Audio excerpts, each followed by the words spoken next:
नमस्कार दोस्तों, स्वागत है आपका हमारे चैनल पर। तो हमारी आज की कहानी है किस्मत, सुभद्रा कुमारी चौहान जी की कहानी। तो चलिए शुरू करते हैं। भौजी, तुम सदा सफ़ेद धोती क्यों पहनती हो? मैं क्या बताऊं मुन्नी। क्यों भौजी, क्या तुम्हें अम्मा रंगीन धोती नहीं पहनने देती? नहीं मुन्नी, मेरी किस्मत ही नहीं पहनने देती। अम्मा भी क्या करें। किस्मत कौन है भौजी? वह भी क्या अम्मा की तरह तुमसे लड़ा करती है और गालियां देती है? 7 साल की मुन्नी ने किशोरी के गले में बाहें डालकर पीठ पर झूलते हुए पूछा, किस्मत कहाँ है? भौजी, मुझे भी बता दो। सिल पर का पिसा हुआ मसाला कटोरी में उठाते हुए किशोरी ने एक ठंडी सांस ली। बोली, किस्मत कहाँ है मुन्नी?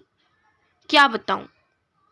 आंचल से आंसू पोंछकर किशोरी ने तरकारी बघाड़ दी। खाना तैयार होने में अभी आध घंटे की देर थी। इसी समय मुन्नी की माँ गरजती हुई चौके में आई। बोली, 10 साढ़े 10 बज रहे हैं, अभी तक खाना भी नहीं बना। बच्चे क्या भूखे ही स्कूल चले जाएंगे? बाप रे बाप, मैं तो इस कुलच्छनी से हैरान हो गई। घर में ऐसा कौन सा भारी काम है जो समय पर खाना भी नहीं तैयार होता है? दुनिया में सभी औरतें काम करती हैं, या तू ही अनोखी काम करने वाली है? एक सांस में मुन्नी की माँ इतनी बातें कह गई और पटा बिछाकर चौके में बैठ गई। किशोरी ने डरते डरते कहा, अम्मा जी, अभी तो 9 ही बजे हैं, आध घंटे में सब तैयार हो जाता है, तुम क्यों तकलीफ करती हो? चिमटा खींचकर किशोरी को मारती हुई सास बोली, तू सच्ची और मैं झूठी? 10 बार रांड से कह दिया कि जबान ना लड़ाया कर, पर मुंह चलाए ही चली जाती है। तू भूली किस घमंड में है? तेरे सरीखी 50 को तो मैं उंगलियों पर नचा दूं। चल हट, निकल चौके से। आंख पोंछती हुई किशोरी चौके से बाहर हो गई। जरा सी मुन्नी अपनी माँ का यह कठोर व्यवहार विस्मय भरी आंखों से देखती रह गई। किशोरी के जाते ही वह भी चुपचाप उसके पीछे चली, किंतु तुरंत ही माता की डांट से वह लौट पड़ी। इस घर में प्रायः प्रतिदिन ही इस प्रकार होता रहता था। बच्चे खाना खाकर समय से आध घंटे पहले ही स्कूल पहुंच गए। खाना बनाकर जब मुन्नी की माँ हाथ धो रही थी, तब उनके पति राम किशोर मुवक्किलों से किसी प्रकार की छुट्टी पाकर घर आए। सुनसान घर देखकर बोले, बच्चे कहाँ गए सब? नथुने फुलाती हुई मुन्नी की माँ ने कहा, स्कूल गए, और कहाँ जाते? कितना समय हो गया, कुछ खबर भी है? घड़ी निकालकर देखते हुए राम किशोर बोले, अभी 9:30 ही तो बजे हैं, मुझे कचहरी भी तो जाना है ना। मुन्नी की माँ तड़प कर बोली, जरूर तुमने सुन लिया होगा, दुलारी बहू ने 9 कहा था और तुम 9:30 पर पहुंच गए, तो इतना ही क्या कम किया? तुम उसकी बात कभी झूठी होने दोगे? मैं तो कहती हूँ कि इस घर में नौकर चाकर तक का मान मुलाहिजा है, पर मेरा नहीं। सब सच्चे और मैं झूठी, कह के मुन्नी की माँ जोर से रोने लगी। मैं तो यहाँ नहीं कहता कि तुम झूठी हो, घड़ी ही गलत हो गई होगी, फिर इसमें रोने की तो कोई बात नहीं है। कहते कहते राम किशोर जी स्नान करने चले गए। वे अपनी स्त्री के स्वभाव को अच्छी तरह जानते थे। किशोरी के साथ वह कितना दुर्व्यवहार करती है, यह भी उनसे छिपा ना था। जरा जरा सी बात पर किशोरी को मार देना और गाली दे देना तो बहुत मामूली बात थी। यही कारण था कि बहू के प्रति उनका व्यवहार बड़ा ही आदर और प्रेम पूर्ण होता। किशोरी उनके पहले विवाह की पत्नी के एकमात्र बेटे की बहू थी। विवाह के कुछ ही दिन बाद निर्दयी विधाता ने बेचारी किशोरी का सौभाग्य सिंदूर पोंछ दिया। उसके मायके में भी कोई न था। वह अभागिनी विधवा सर्वथा दया ही की पात्र थी। किंतु ज्यों-ज्यों मुन्नी की माँ देखती कि राम किशोर जी का व्यवहार बहू के प्रति बहुत ही स्नेहपूर्ण होता है, त्यों-त्यों किशोरी के साथ उनका द्वेष भाव बढ़ता ही जाता। राम किशोर अपनी इस पत्नी से बहुत दबते थे। इन सब बातों को जानते हुए भी वह किशोरी पर किए जाने वाले अत्याचारों को रोक ना सकते थे। 100 की सीधी बात तो यह थी कि पत्नी के खिलाफ कुछ कह के वे अपनी खोपड़ी के बाल ना नुचवाना चाहते थे। इसलिए बहुधा वे चुप ही रह जाया करते थे।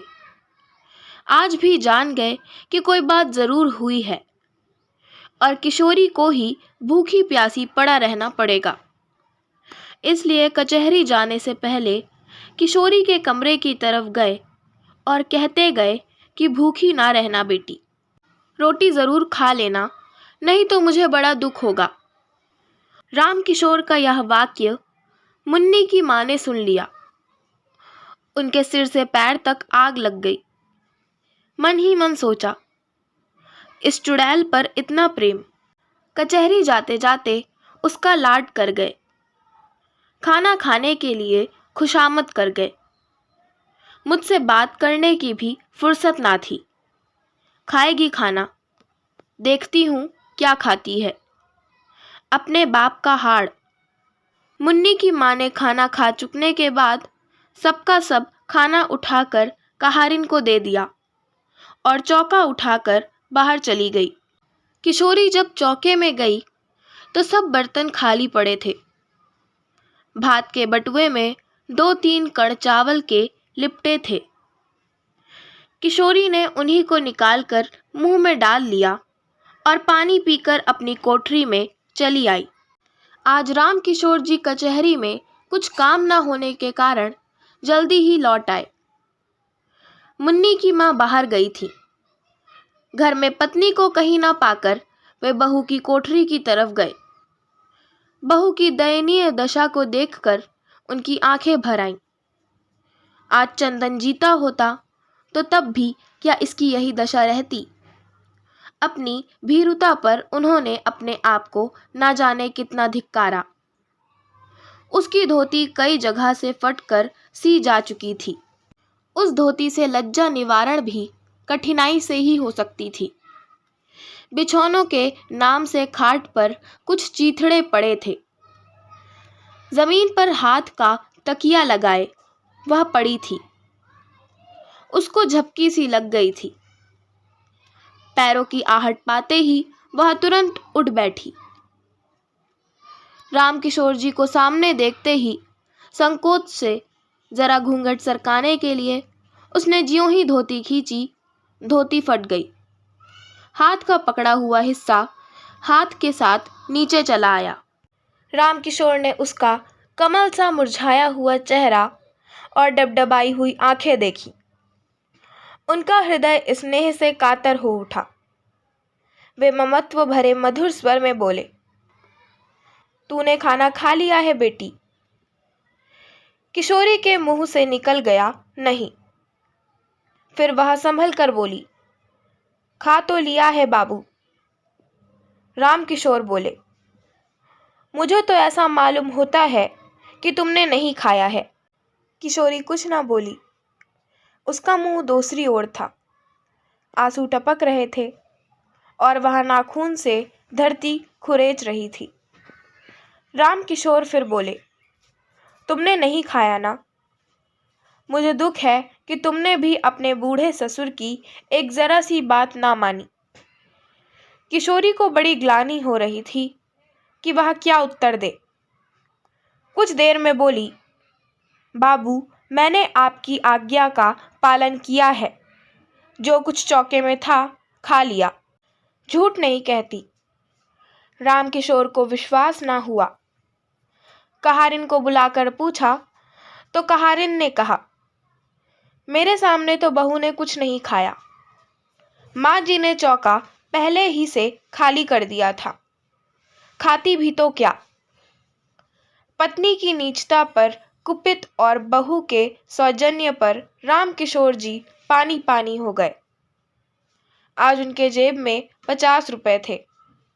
उसमें से 10 निकालकर वे बहू को देते हुए बोले, यह रुपए रखो बेटी, तुम्हें यदि ज़रूरत पड़े तो खर्च करना। इसी समय आंधी की तरह मुन्नी की माँ ने कोठरी में प्रवेश किया। बीच से ही रुपयों को झपट कर छीन लिया। वह किशोरी के हाथ तक पहुंच भी ना पाए थे। गुस्से से तड़प कर बोली, बाप रे बाप, अंधेर हो गया। कलयुग जो ना करवाए सो थोड़ा ही है। अपने सिर पर की चांदी की तो लाज रखते। बेटी बहू के सूने घर में घुसते तुम्हें लाज भी ना आई। तुम्हारे ही सर चढ़ाने से तो यह इतनी सर चढ़ी है। पर मैं ना जानती थी कि बात इतनी बढ़ चुकी है। इस बुढ़ापे में भी गड्ढे में ही जाके गिरे। राम राम। इसी पाप के बोझ से तो धरती दबी जाती है। वे तीर की तरह कोठरी से निकल गईं। उनके पीछे ही रामकिशोर भी चुपचाप चले गए। वे बहुत वृद्ध तो ना थे, परंतु जीवन में नित्य होने वाली इन घटनाओं और जवान बेटे की मृत्यु से वे अपनी उम्र के लिहाज से बहुत बूढ़े हो चुके थे। ग्लानि और क्षोभ से वे बाहर की बैठक में जाकर लेट गए। उन्हें रह रहकर चंदन की याद आ रही थी। तकिए में मुंह छिपाकर वह रो उठे। पीछे से आकर मुन्नी ने पिता के गले में बाहें डाल दी। पूछा, क्यों रोते हो बाबू? रामकिशोर ने विरक्ति के भाव से कहा, अपनी किस्मत के लिए बेटी। सवेरे मुन्नी ने भौजी के मुंह से भी तो किस्मत का नाम सुना था और उसके बाद उसे रोते देखा था। इस समय अब उसने पिता को भी किस्मत के नाम से रोते देखा तो उसने विस्मित होकर पूछा, किस्मत कहाँ रहती है बाबू? क्या वह अम्मा की कोई लगती है? मुन्नी के इस भोले प्रश्न से दुख के समय भी रामकिशोर जी को हंसी आ गई और वे बोले, हाँ, वह तुम्हारी माँ की बहन है। मुन्नी ने विश्वास का भाव प्रकट करते हुए कहा, तभी वह तुम्हें और भौजी को भी रुलाया करती है। आशा करती हूँ आपको हमारी आज की कहानी किस्मत पसंद आई होगी। अगर आपको हमारी आज की कहानी पसंद आई हो तो हमारे चैनल को सब्सक्राइब करें, वीडियो को लाइक करें और बेल आइकन दबाना ना भूलें। धन्यवाद।